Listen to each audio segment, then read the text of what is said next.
Hello दोस्तों, आप सबका स्वागत है आपके अपने चैनल यूट्यूब चैनल अंकित प्रजापति फिजिक्स क्लासेज में। आइए आज शुरू करते हैं 12th क्लास भौतिकी विज्ञान का चैप्टर नंबर 7 गतिमान आवेश तथा चुंबकीय क्षेत्र। गतिमान आवेश तथा चुंबकीय क्षेत्र के सूत्र। आइए शुरू करते हैं। पहला सूत्र है नंबर 1। सूत्र नंबर 1 है धारावाही चालक के कारण उत्पन्न चुंबकीय क्षेत्र। धारावाही चालक के कारण उत्पन्न चुंबकीय क्षेत्र, इसे धारावाही चालक के कारण उत्पन्न चुंबकीय क्षेत्र को कहते हैं बायो-सेवर्ट का नियम। क्या कहते हैं? बायो-सेवर्ट का नियम। डेल्टा बी बराबर, ये सूत्र थोड़ा अजीब तरीके से लिख रहा है, इसे सुन लो। डेल्टा बी बराबर μ0/4π।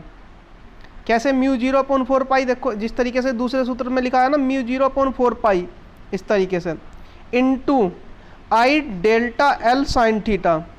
क्या है? I delta L sine theta बटे आर स्क्वायर। बटे में क्या है? R square. मात्रक क्या होता है इसका? चुंबकीय क्षेत्र का मात्रक होता है वेबर प्रति मीटर स्क्वायर। क्या होता है? वेबर प्रति मीटर स्क्वायर। नंबर 2, सूत्र नंबर 2, ये था पहला था धारावाही चालक के कारण बायो-सेवर्ट का नियम। अब है सूत्र नंबर 2 गतिमान आवेश के कारण बायो-सेवर्ट का नियम। ये सेवर्ट लिख रहा है, सेवर्ट नहीं है, सेवर्ट का नियम है। क्या है? गतिमान आवेश के कारण बायो-सेवर्ट का नियम। डेल्टा बी बराबर μ0/4π। क्या है? μ0/4π इंटू क्यू वी बटे आर स्क्वायर। क्यू वी बटे आर स्क्वायर। मात्रक क्या होगा इसका भी? वेबर प्रति मीटर स्क्वायर। चुंबकीय क्षेत्र का मात्रक क्या होता है? वेबर प्रति मीटर स्क्वायर। आइए नंबर 3, ये मोस्ट इंपोर्टेंट है, लारेंज बल। लारेंज बल कह दो या चुंबकीय बल कह दो, ये है गतिमान आवेश के कारण बल। नंबर 3 किसके कारण है? गतिमान आवेश के कारण, जिसे किसने बताया था? लारेंज ने। इसलिए इसे कहते हैं लारेंज बल। F बराबर Q V B sine theta. F बराबर Q V B sine theta. बल का मात्रक क्या होता है? न्यूटन। बल का मात्रक न्यूटन। नंबर 4, आइए जिन भाइयों ने अभी तक वीडियो को लाइक, शेयर और सब्सक्राइब नहीं किया है हमारा चैनल, पहले लाइक, शेयर और सब्सक्राइब जरूर करें। कमेंट में बताइए आप लोगों को कैसी लग रही है वीडियो, और कुछ चीज़ जो भी कुछ डाउट है मुझे मैसेज करके ना बताए। जो भी चीज़ें यहीं पे डाउट पूछ लिया करो, यहीं पे मैसेज कर दिया करो, कमेंट कर दिया करो। सबके अलग अलग आते हैं। एक बच्चा कह रहा था कि सर आप थोड़ा तेज़ पढ़ा रहे हो, हम लिखते रहते हैं, शायद एक है कोई लिखता रहता है साथ के साथ। तो देखो जब तुम्हें सूत्र लिखना हो तो क्या करो, वीडियो को पॉज कर लो, रोक लो वीडियो को, रोकने के बाद तब लिख लो, या फिर उसका स्क्रीनशॉट ले लो। इन सब के जितना भी पेज है ये, इसका स्क्रीनशॉट लेके तब करो। आइए नंबर 4, धारावाही चालक के कारण उत्पन्न चुंबकीय बल। धारावाही चालक के कारण उत्पन्न चुंबकीय बल। पहला क्या था? गतिमान आवेश के कारण चुंबकीय बल।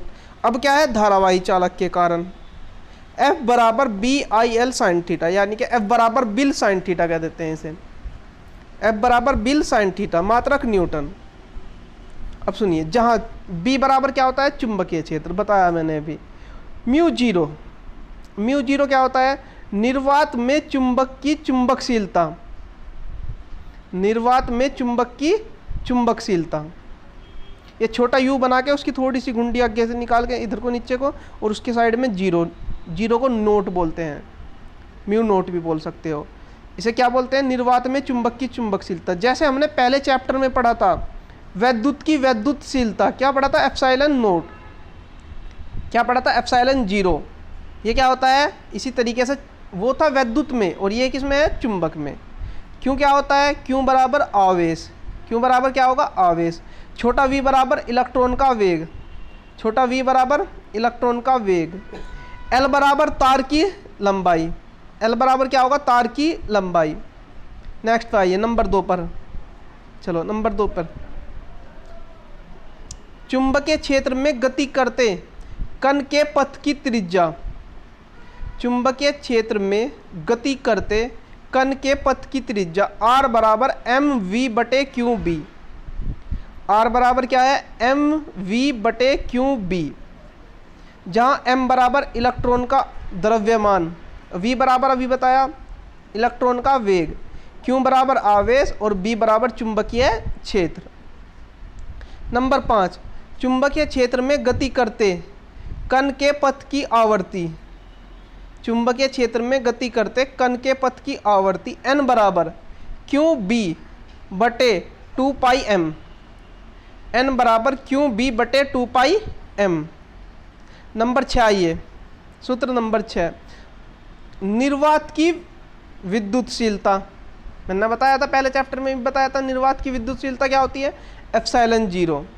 निर्वात की विद्युतशीलता तथा चुंबक की चुंबकशीलता में संबंध, चुंबक की चुंबकशीलता में संबंध, विद्युतशीलता किसे कहते हैं, एप्सिलॉन 0 ये लिखा है, गुना चुंबकशीलता किसे कहते हैं, म्यू 0 को, एप्सिलॉन 0 गुना म्यू 0 बराबर 1/c square, 1/c square. c क्या है, प्रकाश की चाल, इसे इस तरीके से भी लिख सकते हैं, देख लो इधर आइए, c बराबर 1/√, में म्यू 0 इंटू एप्सिलॉन 0, क्या लिख सकते हो इसे, c बराबर, देखो c जो है इधर जाएगा और इसका स्क्वायर का क्या हो जाएगा, √ हो जाएगा, तो c बराबर क्या आएगा, म्यू 0 इंटू एप्सिलॉन 0। ये जो नंबर 6 का सूत्र है जिसके आगे नंबर 6 लिखा है, ये मोस्ट इम्पोर्टेंट है, ये हमारी प्रैक्टिकली लाइफ में चलता है। उसके बारे में सुना होगा आपने, विद्युत चुंबकीय तरंगे जो होती हैं वो इसी से संबंधित है, और नेक्स्ट चैप्टर आएगा जब विद्युत चुंबकीय तरंग, उसमें समझाऊंगा डिटेल से। नंबर 7 पर आइए, लंबे ऋजु रेखीय धारावाही तार से उत्पन्न चुंबकीय क्षेत्र, लंबे ऋजु रेखीय धारावाही तार से उत्पन्न चुंबकीय क्षेत्र, B बराबर mu 0/2 pi, mu 0/2 pi into आई बटे आर, इंटू आई बटे आर। मात्रक क्या होता है चुंबकीय क्षेत्र का, वेबर प्रति मीटर स्क्वायर। देखो एक तो है लंबे सीधे तार के कारण, ये क्या है नंबर 7 क्या है, लंबे सीधे तार के कारण। नंबर 8 क्या है, नंबर 8 पे ध्यान दीजिए, नंबर 8 है वृत्ताकार लूप, वृत्ताकार धारावाही लूप या कुंडली कह दो। कुंडली लूप क्या होती है, जिसे कोयल बोलते हैं, जैसे पंखा होता है, मोटर होता है, उसमें जो तार लिपटे होते हैं ना, वे तारों के फेरे जो होते हैं वे होती हैं कुंडलियाँ। कुंडली के केंद्र पर उत्पन्न चुंबकीय क्षेत्र, कुंडली के केंद्र पर उत्पन्न चुंबकीय क्षेत्र म्यू 0/2 इंटू आई बटे ए, आई बटे ए। देखो पहला सूत्र क्या है, म्यू, इससे पहला क्या है नंबर 7, म्यू 0/2 पाई इंटू आई बटे आर, यो सेम है इसमें भी।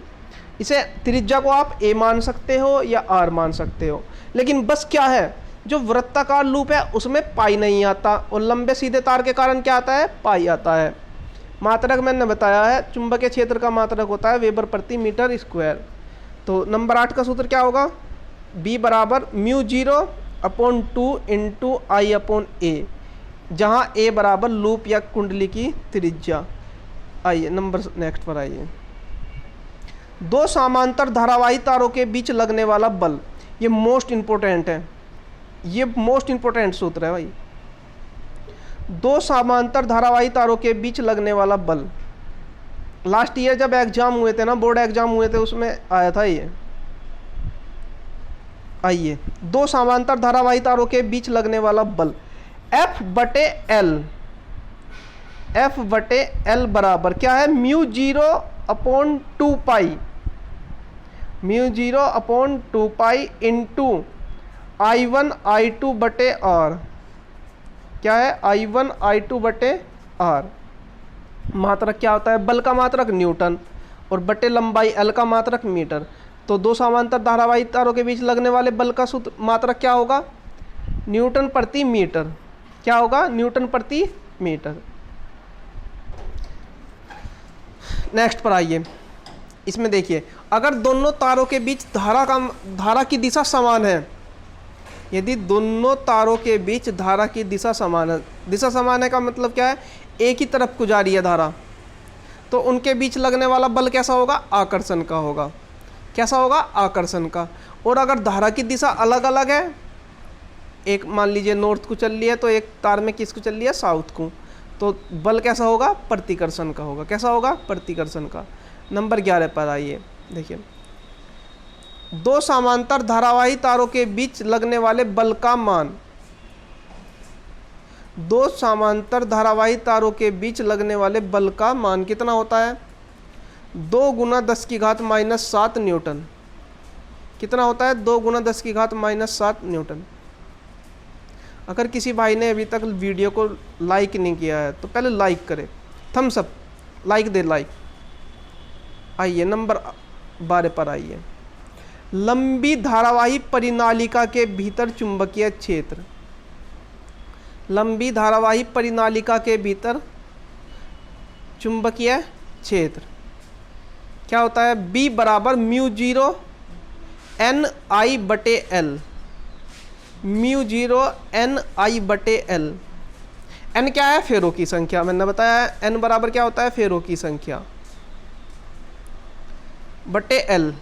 इसमें खुद कहा है, देखो लंबी परिनालिका, जो परिनालिका होगी उसमें लंबाई होगी, त्रिज्या नहीं होगी, तो इसलिए क्या कहा है इसमें, लंबी परिनालिका के भीतर। फिर क्या कह रहा है, परिनालिका के सिरों पर, यह था केंद्र पर, केंद्र पर जितना भी मान होता है सिरों पर उसका आधा होता है, तो B बराबर μ0 बड़ा NI/2L कह दो, या μ0 NI/2 कह दो, जो लिखा है। छोटा n का मतलब क्या होता है, कैपिटल N/L। पहले वाले सूत्र में, 12वें सूत्र में बड़े N/L की जगह क्या लिख दिया, छोटा n। नंबर 13, सूत्र नंबर 13 आइए, एम्पियर का परिपथीय नियम, एम्पियर का परिपथीय नियम क्या होता है इसका, देखो ये जो इस तरीके से मुड़ के बना है इसे बोलते हैं रेखीय समाकलन। क्या बोलते हैं, रेखीय समाकलन। किसी भी परिपथ का ये गोला सर्किल बन रहा है इसमें डंडे में, तो इसे बोलते हैं रेखीय समाकलन। आइए इसे क्या होता है, B into D L, B into D L, छोटा l है ये, और उसका वेक्टर dl वेक्टर बराबर μ0 इंटू आई। क्या होता है, μ0 इंटू आई। ये क्या होता है, एम्पियर का परिपथीय नियम। एक बात और ध्यान रखो, मैंने जैसे आपको बताया था अभी इन सूत्र में, ये देखो इसमें गुना n है, n है फेरों की संख्या। कोई भी सूत्र दे दे आपको, कुछ भी, अगर उसमें फेरों की संख्या दे दी, सूत्र लगाइए और उसमें जितने भी फेरे दिए उनसे गुना कर दीजिए, सीधे सीधे है। जितने n देगा उनसे क्या कर दो, गुना कर दो। आइए मैंने अभी बताया, अभी पहले ही पेज पे बताया था, B बराबर चुंबकीय क्षेत्र, I बराबर विद्युत धारा, L बराबर तार की लंबाई, R बराबर चुंबकीय क्षेत्र की दूरी, Q बराबर आवेश, M बराबर इलेक्ट्रॉन का द्रव्यमान, V बराबर इलेक्ट्रॉन का वेग, N बराबर फेरों की संख्या। अच्छा, एक बच्चे का मैसेज आया था, कह रहा था कि सर इलेक्ट्रॉन का वेग कितना होता है, इलेक्ट्रॉन का आवेश कितना होता है, द्रव्यमान क्या होता है, और ये सारे मान वो पूछ रहा था। देखो जितने भी ये कांस्टेंट वैल्यू है, नियतांक है, उन सब को लेकर मैं एक वीडियो बनाऊंगा, उसमें आप लोगों के अच्छे से क्लियर हो जाएंगे। आप अगर बोर्ड एग्जाम की तैयारी कर रहे हो तो सबसे अच्छा तरीका होता है, एक डायरी लीजिए, एक सुंदर सी डायरी बनाइए, उसमें क्या करो, सारे सूत्र जितने भी हैं, चाहे तुम्हारे फिजिक्स के हो, केमिस्ट्री के हो या मैथ के हो, एक अच्छी सी मोटी सी डायरी बनाइए, उनमें सारे सूत्र लिख लीजिए, जिसका मान जितना फिक्स होता है वो लिख लीजिए, जो भी फिक्स होता है। और जब भी कभी तुम्हें रिवीजन का टाइम लगता है, उठाइए और अपनी डायरी याद कर लीजिए, एक बार पढ़ लीजिए। दिन में को 10 मिनट भी पढ़ लोगे तो आप जो है 80% आराम से ले आओगे। बिल्कुल सूत्रों से ही 80% नंबर आ जाएंगे, सूत्र से केवल।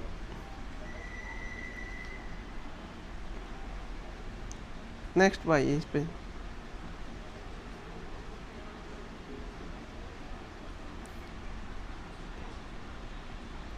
आपको एक बात बताता हूँ, एप्सिलॉन 0 और बायो सेवर्ट के उसमें एक सूत्र आया था आपका, म्यू 0 बटे 4 पाई। इसका मान क्या होता है? इसका मान होता है 10 की घात माइनस के 7। क्या होता है? म्यू 0/4 पाई का मान क्या होता है? 10 की घात माइनस के 7। इसी प्रकार तो क्या होगा, देखिए इस प्रकार क्या होगा, आइए म्यू 0 का मान आएगा, म्यू 0 का मान क्या हुआ आपका 4 पाई गुना 10 की घात माइनस के 7। जिस तरीके से एप्सिलॉन 0 का मान बताया था, कितना बताया था? 8.85 गुना 10⁻⁻12। सही है। इसी प्रकार क्या होता है, इसका मान होता है, जिस तरीके से विद्युत की विद्युतशीलता होती है, इसी तरीके से चुंबक की चुंबकशीलता होती है। सबसे ज़्यादा यूज होगा भी ये आने वाले टाइम में, जितनी ये यूनिट है इसमें सबसे ज़्यादा यूज होगा। तो आप सब लोगों से रिक्वेस्ट है, जिसने अभी तक वीडियो को लाइक नहीं किया है या शेयर नहीं किया है या सब्सक्राइब नहीं किया है चैनल, तो जो है कृपया करके सब्सक्राइब कर दें। ठीक है, आज के लिए इतना ही, धन्यवाद।